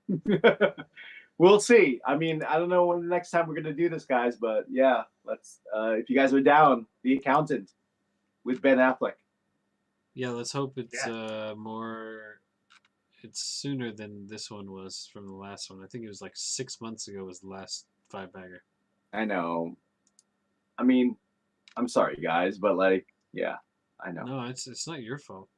Yeah, no. But you have a place now, so Yeah. Yeah, no. The last few were like New Year's and moving and my wife was out of the country and stuff, and kids starting schools just happened. Yep. Let's try to shoot for. I mean, I don't know about next month. Let's try to shoot this in the summertime for sure. Well, it's up to you. When do you have time? It's To your watch it 5 times. I'm gonna shoot. You don't need to. You don't need to Yeah, decide now. I don't know. Now. Take a look at your calendar. Take Yeah. a few weeks, a month, relax. Whatevs. There will be a third and wrong sometime. There was supposed to be one before this, but the movies I picked for that, I tried watching the first one. In any case, guys, I did not finish it. In any case, guys, before the next five bagger, I would really like to try the multiplayer co-op of the TMNT Splintered Fate on Apple Arcade. Good luck. I do not have Apple Arcade. Just download it and get the fucking 30-day trial, man. I did it already. Oh. That's right. Yeah, both of us already used our. Wait, what did you use it for? Remember when I played games on the Apple Arcade like 2 years ago? I don't know. Maybe 3 years ago? I don't remember. Remember we talked about the golf game. Oh, right. Okay. Yeah, that was when I actually had it for like 6 months for free with my iPad, and I didn't use it hardly at all. I think I used it like the first day, and then I didn't use it until like a week left. And I do not play games. The only game I ever play on my phone is that Marvel Snap, and that's like here and there, once in a while. I mean, okay, you guys still play Apple TV game? Okay, I guess not. Apple TV, no. I have an Apple. Mike is just like denied. No. No, I had to go have my wrist surgery, and I was stuck in quarantine, so no one could come visit me. Yeah. I was stuck in a hospital for 3 straight days. So I was like, all right, well, I'm going to use my Apple Arcade test. So I used it then, and I was like, nah, not really into any of these games. Oh man, okay. If they let me buy games from Apple Arcade, I mean that's kind of against what they're going for, but I kind of wish that Apple Arcade and Steam can crossplay. Oh, yeah, that would be sweet. Why? I mean, I don't know the logistics or the background about it, but like, why isn't that possible? Like, there are totally some games you it's can play. fully possible. Yeah. Like Last of Us. No, not that. That's not what it's called. What the fuck's that? It's the werewolf game. What's it called? Shit, what is it called? Those little beans. Yeah. It's not Apple Arcade, but it's on iOS. Yeah. Oh God, what is it called? Mayor always wants to play it when we go to his grandparents' house, and there's other people over. is that called? No idea. I know exactly what you're talking about, but I can't remember the name of it. Yeah. Anyway, but like Fortnite, for example, you can crossplay that game. Not Rocket League is not. Rocket League is not crossplay at all. Well, iOS has its own version of Rocket League, which is different. Yeah. Question: this is totally random. Splatoon. Are you guys interested in Splatoon? Splatoon? No, I'm not. Oh, okay. Mike? Oh, damn it. But It's still downstairs. isn't there a new Splatoon? Yeah, there's like a Splatoon 3. Splatoon 3 coming out. Among Us. That's the name of it. Among Us. Yeah, Among Us. Yeah. So there's a game called Among Us, which is on PC and it's on everything. It's on iOS and whatever too. And that is totally crossplay. It's like, do you know the game Wolf? What's it called? Werewolf? Werewolf, I think.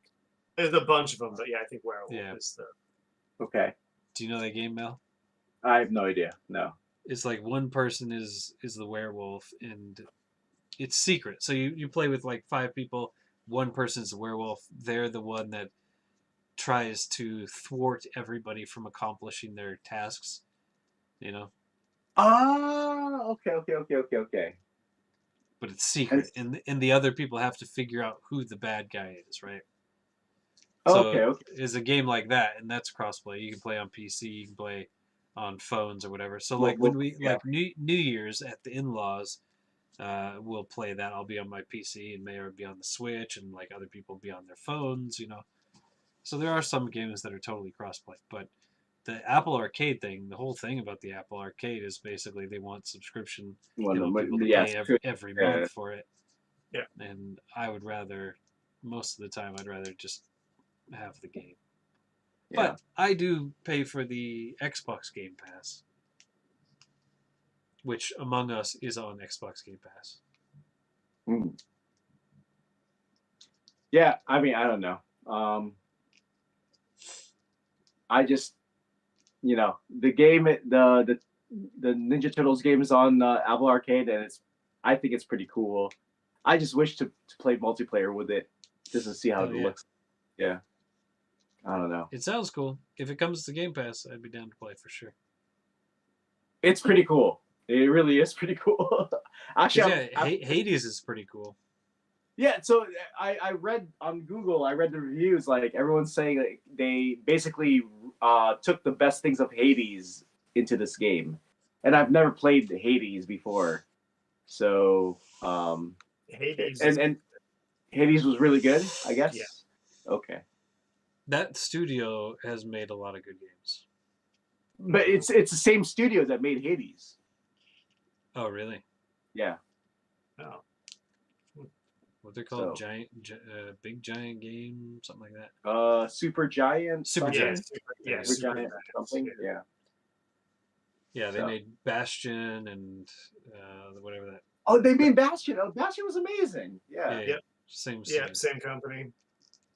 Pyre, right? They basically took the Hades. I don't know the Hades game, but they basically said that they took the best things of Hades and put it to a platform for, you know, Teenage Mutant Ninja Turtle fans. Hell yeah. And it's pretty fucking cool. It's really good. It's really good. Yeah, Hades is good. Yeah, their games are mostly good. Okay, before we keep going, I'm going to stop the stream. Hey, thanks for watching. Bye. Oh, yeah, we're still recording. Hey. I forgot we were still recording.